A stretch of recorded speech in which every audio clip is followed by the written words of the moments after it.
hello everyone, and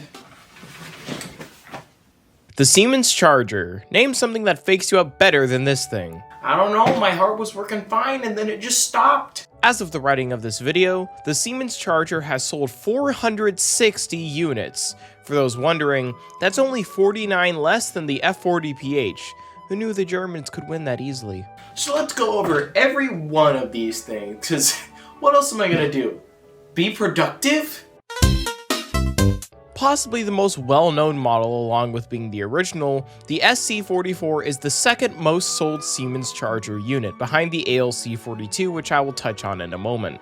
As of me writing this video, a total of 94 units have been sold. Do note, the wiki will make you think it's 96, it's not. For some reason, the two extra that went to WashDOT were ALC42Es, not SC44s, because Wikipedia is a bitch and Amtrak is too for doing that in the first place. the name stands for Siemens Charger 4400 horsepower. I find it how simple Charger names are. Names back in the 20th century made sure that you knew the gearing, the series, the number, the type of cab, everything. With Siemens, It's a metal box that moves quickly. I don't know what more to tell you. the SC44s are supposed to have this notch nose design, with a destination board embedded in the front. That applies to all SC44s unless you're Mark or 4626, in which case, I don't know, I guess you just want to be quirky. The SC44s were first introduced in 2017 and are nearing 10 years of I refuse to believe these are almost 10 years old already. Where is the time going? The operators of the SC44 include WashDOT, IDOT, Caltrans, Mark, Coaster, ACE, and TRE. Those first three are all DOTs that operate state-supported services. Let's start by talking about WashDOT.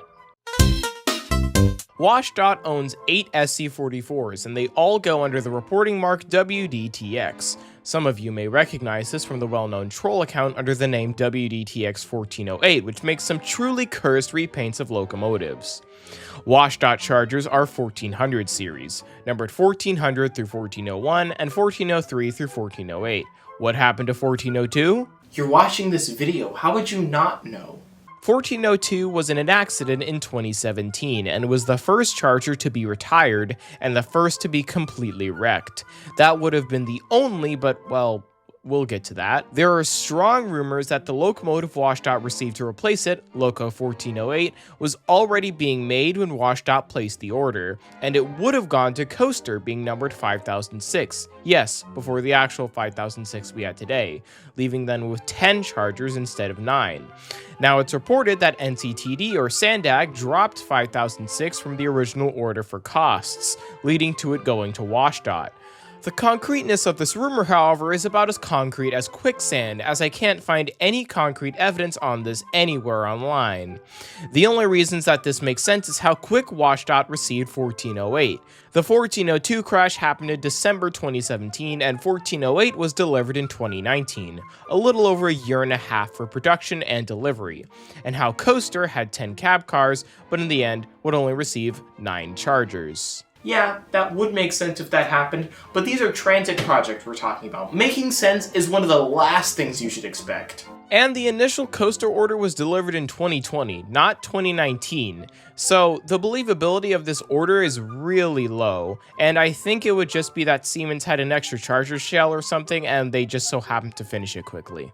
Back on the topic of the WashDOT Chargers that didn't get deleted or just suddenly materialize, the WashDOT SC44s use a very simplistic paint scheme of a green roof and cab with a cream-colored body and a brown footer. These were the only Chargers outside of the Brightline Chargers for the longest time to have the paint scheme extend past the bottom of the cab. Usually the basic Siemens gray extends right up to below the cab. This scheme is meant to match the Talco sets these locos were meant to run with, but after that 2017 crash proved them insufficient for protecting passengers, all but 2 of these train sets were retired. The service began running with basic Amtrak Horizon cars that were collected from across the system, some of which were taken from my homeland, and now that the Arrows are going into service, I'd like to propose a formal returning of those cars, WashDOT. I always thought the scheme looked a bit bland. The Midwest one was by far the coolest out of all 3 initial Amtrak SC44s, but I will admit, this one reasonably fits with the coaches it's supposed to be hauling, unlike whatever the hell happened here.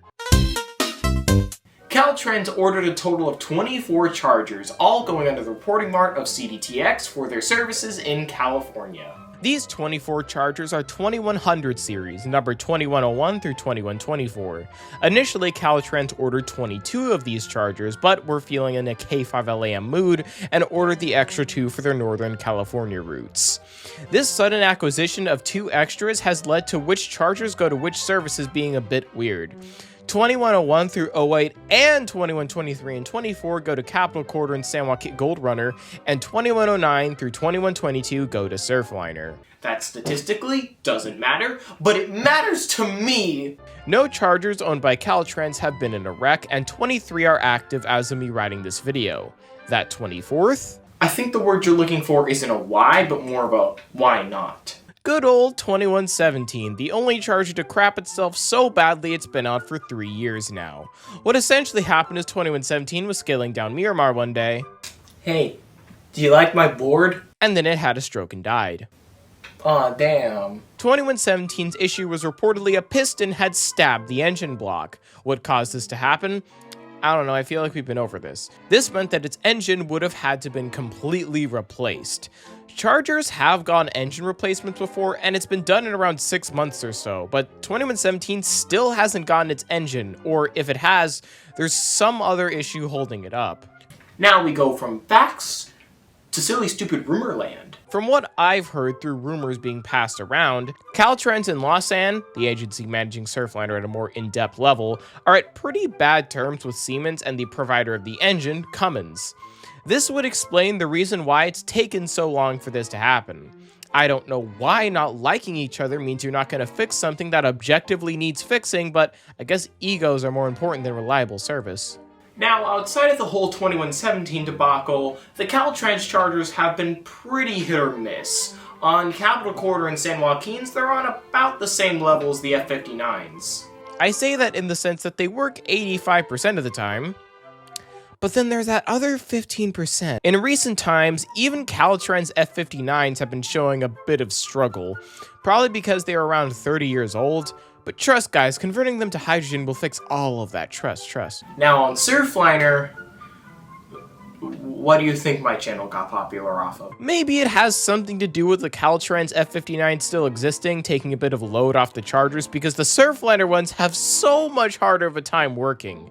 In the past year, every Surfliner Charger has gone out for an extended period of time. Some are more reliable than others though. 3 in particular seem to only throw fits once per year or so. Those being 2114, 15, and after May 2024, 2116.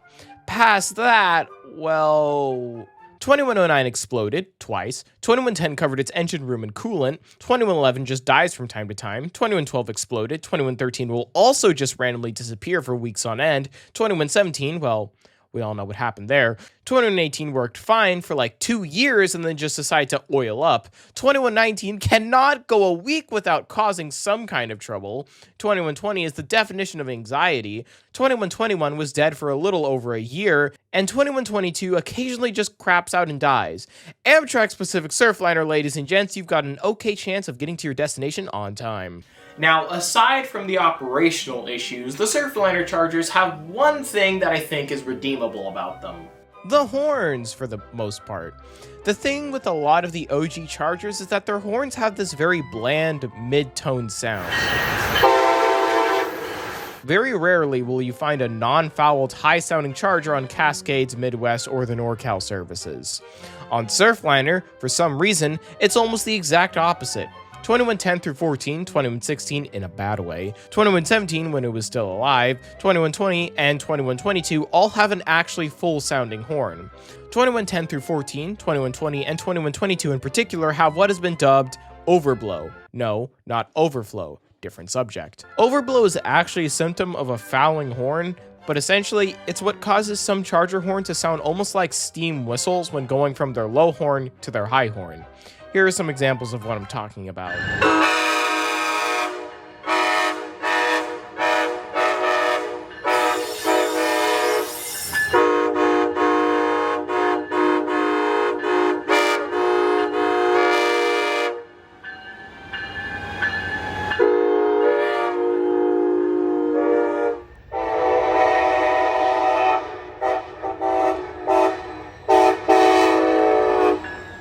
Now, when it comes to the paint schemes for the Caltrans Chargers, I think I found this in a dumpster once. what happened? Let's start off with the Caltrans branded equipment.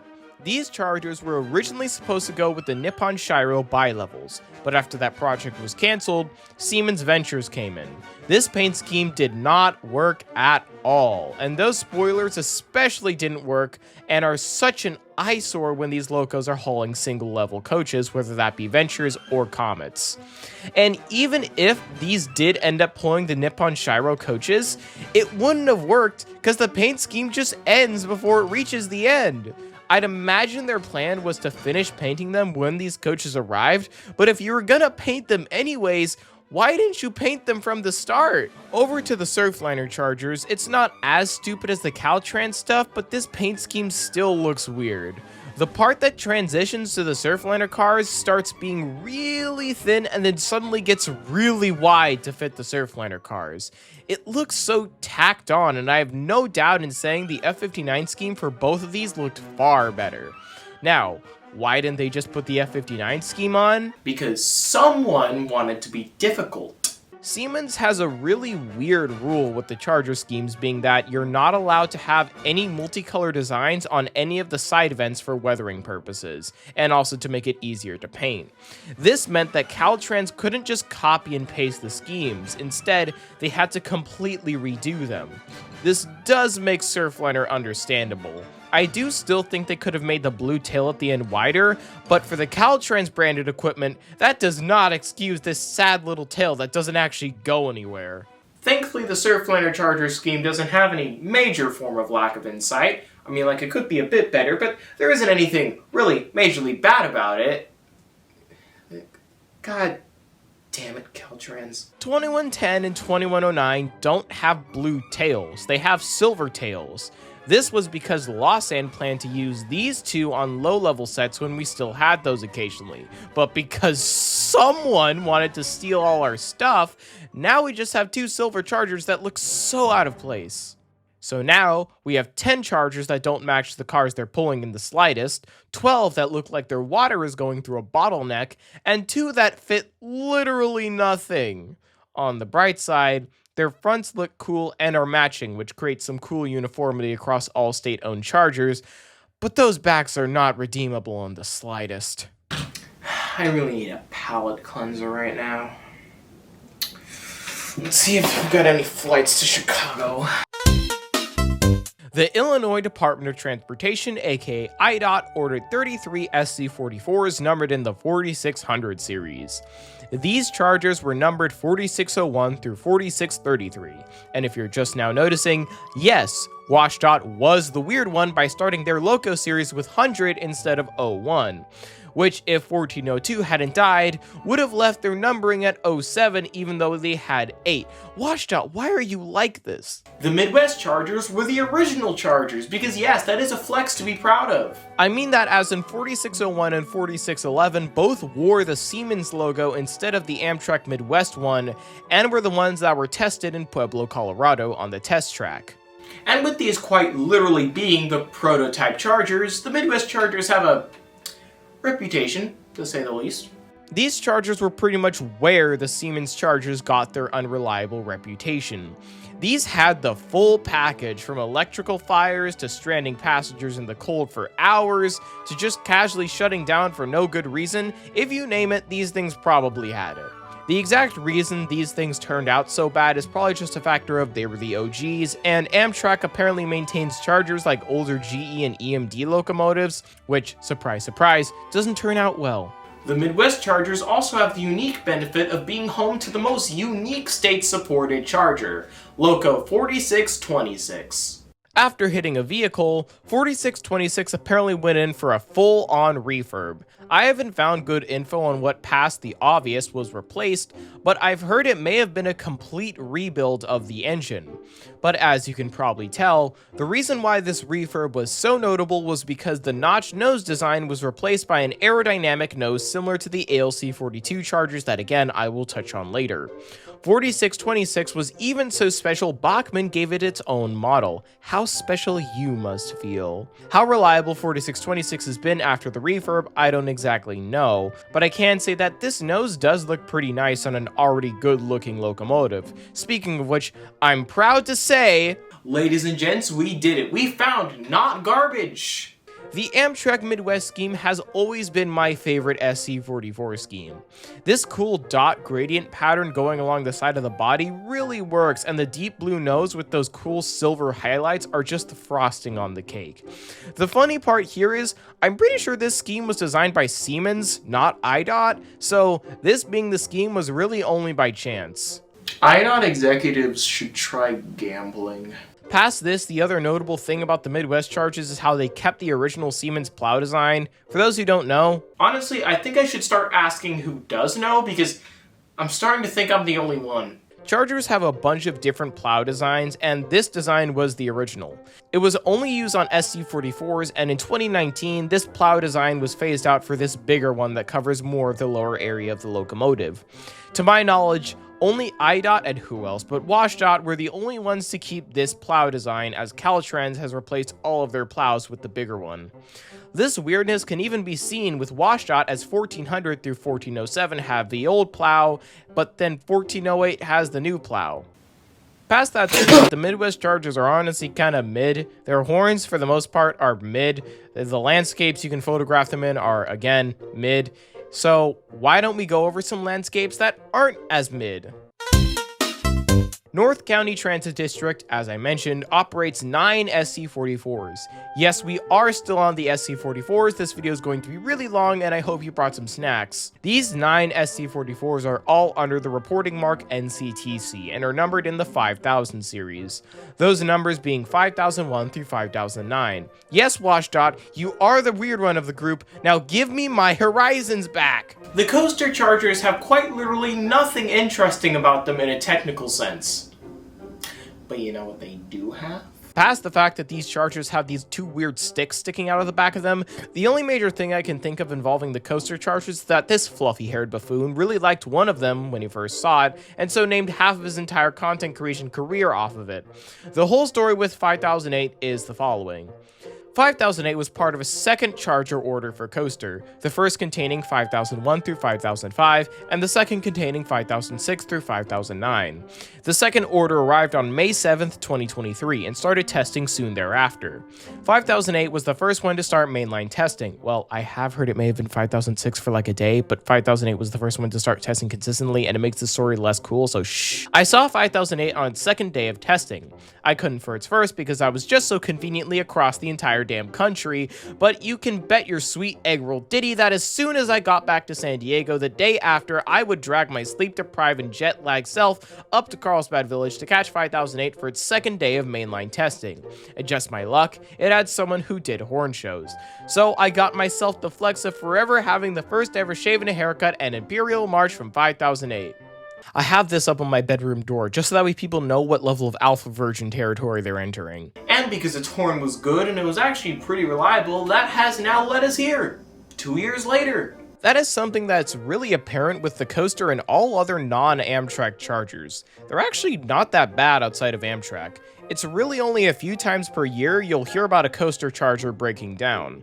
Now yes, some of them will go out of service for prolonged periods of time, mainly here on Coaster, but in terms of in-service breakdowns, yeah, it's really just an Amtrak thing.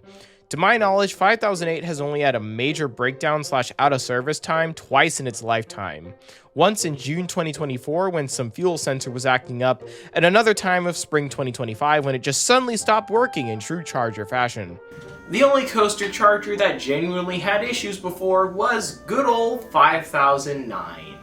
What a cute little screw-up 5009 is. 5009 started its life being an inconvenience. 5006 through 8 were done and ready to be shipped, but 5009's trucks got caught on the work track in Siemens factory, delaying the delivery train by a glorious 2 weeks. And after this happened, 5009 and 7 were threatened at being sold to Metrolink or Caltrans because NCTD didn't have money. That thankfully didn't happen, but 5009 was still the last of the 4 chargers to test, and for the shortest amount of time.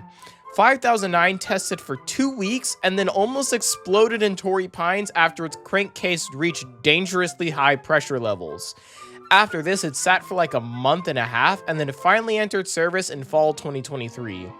Then, after that, 5009 just had intermediate issues bringing it in and out of service, until it finally became reliable in around late 2024, early 2025. The only other weird charges of Coaster are 5002, 3, and 4. 2 is what proved that an engine replacement doesn't have to take 2 years. Wasan. 5003 will just randomly disappear for like a month and then come back, and 5004 had some really weird truck issues there for like a year, but has since come back. Now, from California's most mid-commuter service to its most foamy, let's go over to Ace. Ace has 5 Chargers, with 1 currently in the works, them being an add-on to their already in use 3100 series. The initial numbers going to F40s, 3101 through 3106, and the Chargers being / going to be numbered 3110 through 3115. 3110 through 3114 are currently in service, and 3115 is still being worked on by Siemens.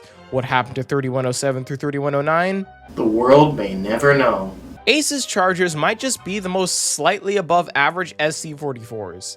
The scheme is honestly pretty good. The horns are good for Charger standards. They still pale in comparison to the godlike cab car horns, but I already discussed that. And they have no major issues to my knowledge. The worst I've heard is some PTC issues, but past that, these Chargers have like nothing to talk about.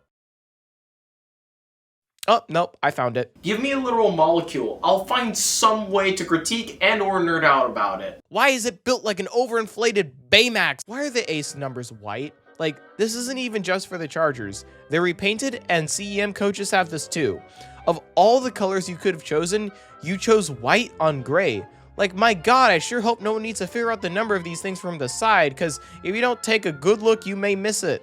Ace also aren't the only ones who have, or in this case had, a weird color for their Charger numbers. Caltrans at first had black numbering on their Chargers, which I don't know why they did that, and it's obvious why they immediately fixed it. Now it's time for the final active operator of SC44s. Marcus. Mark, what happened here? Alright, we've got no strobe lights, no destination board, even though you can quite literally see the outline of where it would have gone, and the only Chargers to have a 2-digit number. I know this means literally nothing in the grand scheme of things, but you can't tell me after seeing most Chargers have either 3 or 4-digit numbers, seeing 2-digit ones with number boards big enough to fit an entire couch into it is really weird. I guess Mark just wants to be the quirky Northeast commuter rail. Why be normal when you can have no strobe lights? That should be Mark's tagline. Past these Chargers being so unbelievably weird, the Mark scheme actually works pretty well on these Chargers. It's simplistic, but unlike Coaster, who got the most catastrophic downgrade, Mark was always simplistic, so it works. And once again, I have searched and found no reports of Mark Chargers having issues. There's even a Reddit post calling out how a Mark Charger was running in cold weather surrounded by snow and was working fine. Oh, that's something I forgot to mention. Chargers at first were like the people from the state it was built in. Wait, let me finish. They hated the extreme cold and hated the extreme heat. One of the first and most well-known Charger issues that I kind of hinted at earlier was their dislike for extreme cold. In extremely cold conditions, snow would build up in the pipes and jam the engine, which would shut down the entire locomotive. This issue thankfully has been fixed. All it needed was just a replacement of the material used for the pipes that froze. The latter issue, shutting down in extreme heat, was an issue only put into the spotlight in summer 2024 when Caltrans Chargers were banned off BNSF property in the Central Valley because the HVACs, aka the thing that cools off the locomotives, would malfunction in extreme heat. Summer 2024 was a year where the highest temperature recorded in the Central Valley was a nice 114 degrees Fahrenheit in Fresno, which I'm sure was just glorious for Fresno residents that day. From what I've heard, it sounds like when the temperature reaches above around 104 to 105 degrees Fahrenheit, that's when their systems begin, or at least would, start to struggle. The Caltrans SC44s were thankfully allowed back onto BNS property in winter 2024, and in summer 2025 have seemed to have no major issues regarding the heat, so I guess they fixed it. But you never know with the state-supported stuff. You'll think it's fine, you turn away for a second, and then it's literally in pieces. Back on the topic of Mark, well, that's about it. It was a new locomotive that came in did the job, just like Ace. I don't know what more you want me to tell you. In 2024, TRE announced that it had bought 5 SC44 Chargers. Or so we thought. What was originally suggested was that TRE had bought 5 SC44s, but then TRE released this image of an SCD42E? How many locomotives are you gonna make, Siemens? My god! I genuinely have no clue on what the D in SCD42E means, and that E makes it sound like these locomotives will either be dual mode or fully battery powered, which I'm sure you know terrifies me greatly. He said the word! Now this paint scheme is actually pretty good in my opinion, and it was approved by Siemens according to this document that this paint scheme was discovered in. In that same document, it states that the first 2 locomotives are expected to arrive in August of 2026, and the other 3 are expected in December of 2026, with them most likely entering service in early to mid 2027. You feel that? It's called the realization that the script is already 10 pages long and I'm only on the 2nd of 8 models. The ALC-42s are the largest order to date, with a little over 200 combined ALC-42s and ALC-42Es, with a little over 70 currently being in service. The ALCs are all owned by Amtrak and are meant to be replacing the aging Genesis series of locomotives. The P40s have been fully retired, and the P42s and the goofy dual mode ones will probably be sticking around for a good few years. The ALC-42 name stands for Amtrak Long Distance Charger 4200 horsepower. The reduction in horsepower is to help for longevity of the engine since it will be running for longer periods of time, and it will be paired with another locomotive anyways. The ALC has recently become the face of the Charger model, and for good reason. They're the only Amtrak ones that work, hopefully, most of the time. Some of you watching may remember the inaugural run of the ALC in 2022. This went, well, literally anything but well. What's that? Oh, PTC issues? Oh, and running in the cold? Oh, yeah. I'll send out the backups. The ALCs were put on the Empire Builder for their first run, Amtrak's most intense route. Why did they do this? Well, it's apparently so that they could see how they fared under the most intense conditions so they could work them all out. I mean, like, why not throw your newborn into the ocean and make it swim? I see no problem in that. I will admit, this wasn't actually a bad idea. I just think the ALC should have undergone more testing, like a lot more testing, because these things had a bunch of issues for like a year after this, and they only became truly reliable and usable in mid-2024. The most common issue I see coming up is the same thing plaguing all Chargers, and that is the actual engine. I haven't mentioned it too well up to this point, but all Chargers use a Cummins QSK95 engine. This engine was more meant for aquatic stuff like boats and submarines. Cummins engines are also sometimes used in trucks. It appears that something about this being its first trial in rail really did not turn out well, because if a Charger breaks nowadays, it will usually have something to do with this thingamajig. Which kinda sucks, because outside of the Chargers, Siemens stuff is actually pretty reliable in the US and the rest of the world. Siemens light rail equipment works amazingly. My home light rail is the San Diego Trolley, a system that uses entirely Siemens LRVs. I ride it a bunch, and in 2023, used to ride it home from school almost every weekday. And so far, I've only been affected by a breakdown twice in the over 2 years I've been using the system. And from everything I've seen, the Siemens LRVs do perfectly on the other lines as well. Same thing goes for the ACS-64s on the NEC. These locomotives were the predecessor to the Chargers and were Amtrak's first look at Siemens. Apart from a few software issues here and there, they to my knowledge work fine and replaced the AEM-7s and HHP-8s in just 2 years. From everything I've seen and everything I've obsessively researched, it appears that the only thing holding back the Chargers from being truly great is these damn tomato-colored Cummins creations! But anyway, back on the topic of the ALCs, these things are home to a few quirks and fun facts that I'd like to go over. First off is the nose. The ALCs were our first ever look at the streamlined Charger nose.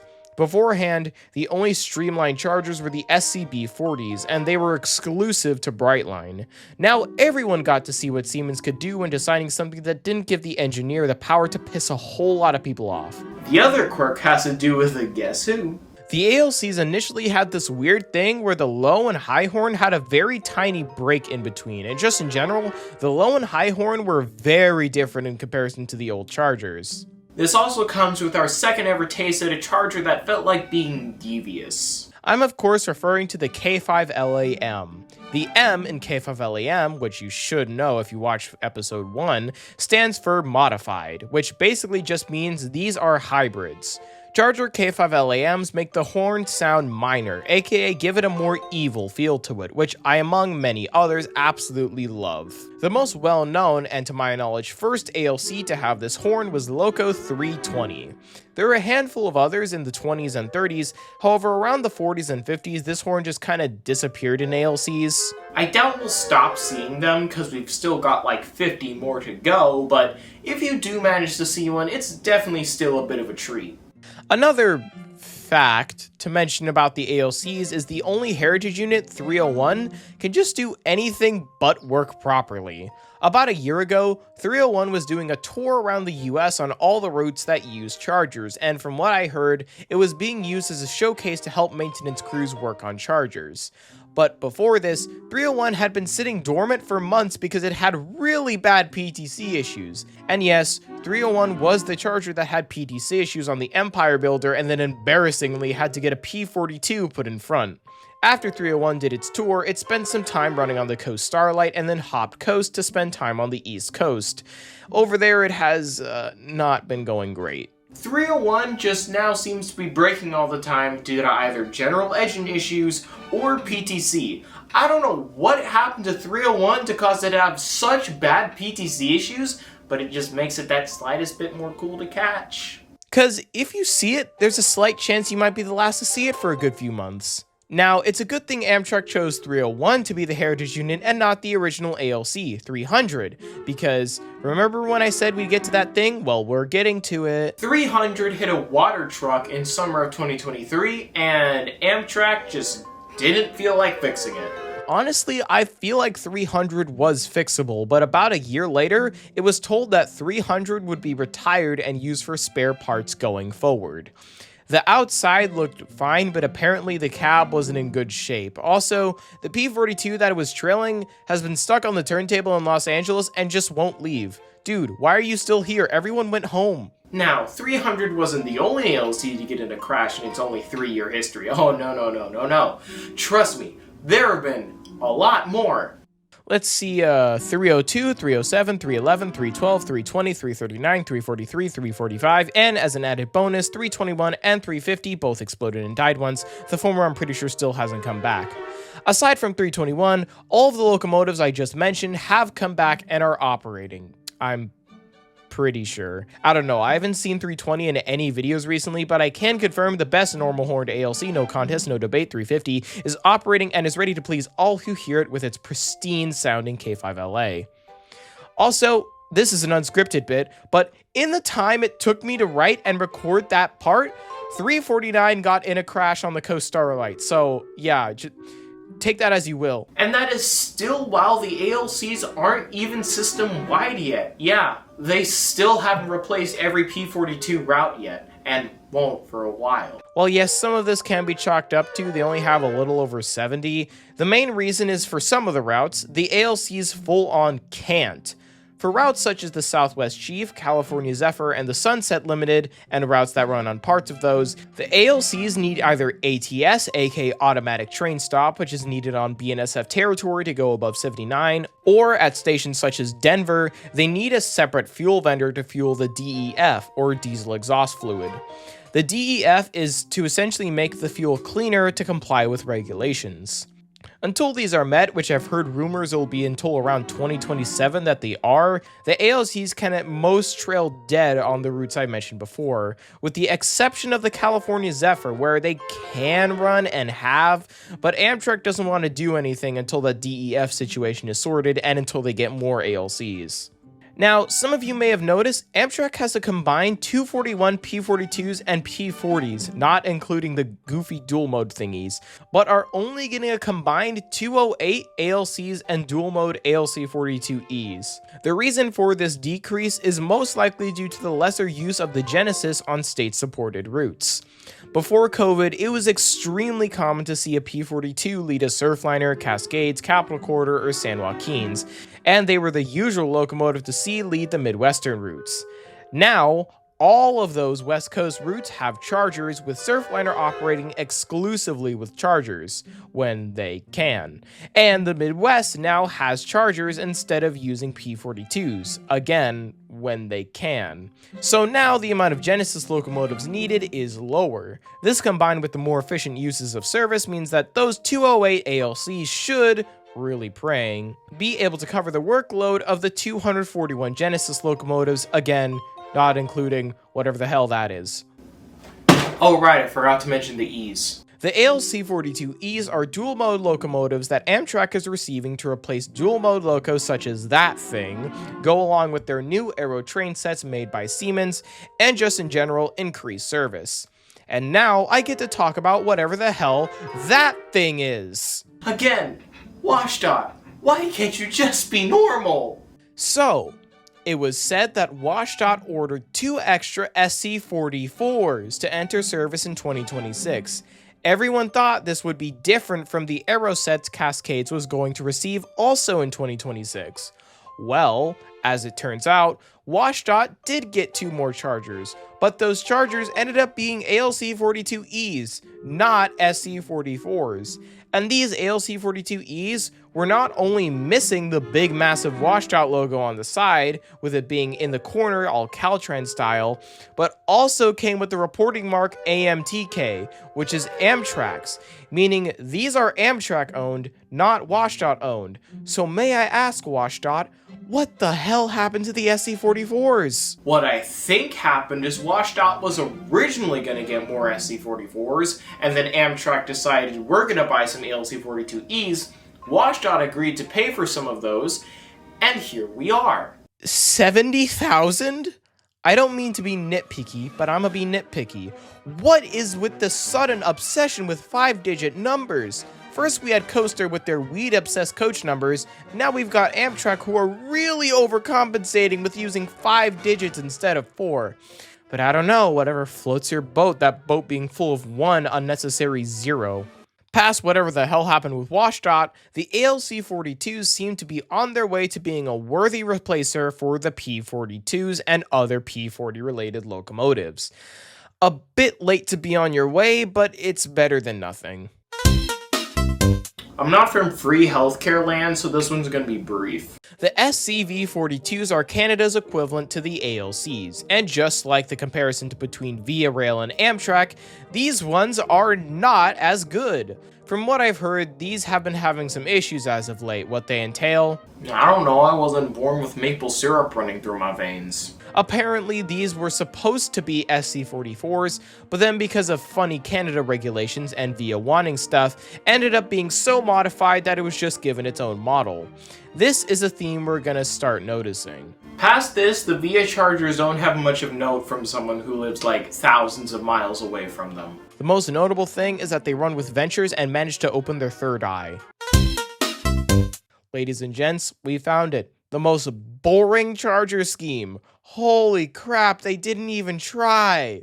Exo's scheme already got a bit bland with their new cars, but my god, it seems like after they heard of Siemens' rules on the vents, they just gave up and left it gray with a big black box at the back.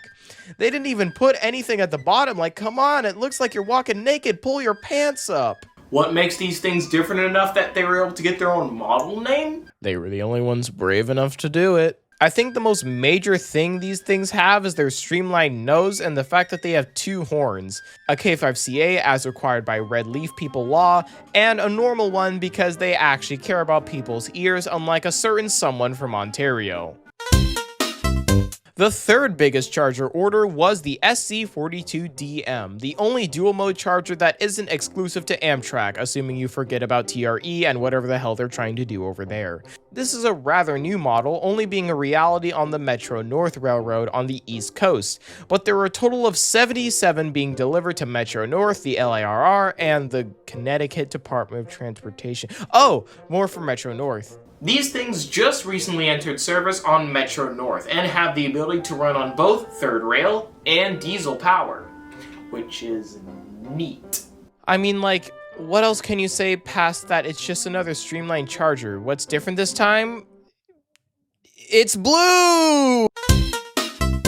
Saving the best for last, the SCB40 is the most reliable and the most tanky charger. I say that last point from years of evidence. The SCB40 is exclusive to Brightline's Florida service and has had just the most rude awakening there. These things are up there for one of the best charger schemes. Brightline definitely tried their best at making it look as good as possible, and Brightline also maintains these things extremely well, leading to little to no breakdowns even with the problematic QSK95. One of the reasons for this is because the SCB40s have the lowest horsepower out of all 8 charger models, and this really shows. The reason for the horsepower being so low is because there are already 2 of these things running on a Brightline train set at a time, which leads to 8,000 horsepower, which is more than enough to run a train. These chargers are also the fastest chargers out of the 8. I don't say that because they actually have a higher top speed. All the chargers can reach 125 if you try hard enough, but the Brightline ones will actually reach 125 when traveling from Cocoa to Orlando, unlike most, which will top out at 110, 90, or 79. This is also paired with these being the most streamlined. They really sell that high-speed train look, even though Brightline barely manages to touch the high-speed mark with their Florida service. Now, this is all, of course, if the SCB40s aren't hitting something, which is, 167 times. 167 times has an SCB40 hit some kind of vehicle while in service. That includes many cars and trucks, a car rack, and a few months ago, a literal fire truck.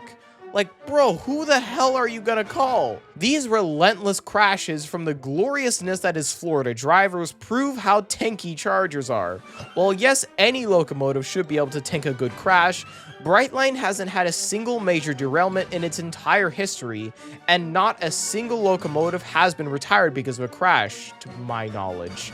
109, the lucky SCB that hit the fire truck, as I mentioned, was far more beat up than 300, but Brightline puts a lot more into their locomotives than Amtrak does, so it's still up in the air if it's going to be repaired or not. Even still, 109 stayed on the tracks after hitting the fire truck at speed, and the only derailments Brightline has had have been at low speed and have been only like a car falling off the rail but still staying on the ties and upright. Past the serious issue of people getting hit by Brightline trains, the SCB40s are definitely the most well-run and well-maintained chargers, and I wish we could see all chargers turn out like they did, minus the relentless pelting from Darwin doing his work. So, what did we learn today? WashDOT is weird. I think I did it. I covered all 8 charger models. Definitely didn't forget a single one. Not at all. What's that? There's another one in Canada? No, you must be thinking of something else, definitely. They only have 2, right? No. Stop it. No, go away. What are you? Why are you here? No, go away. No!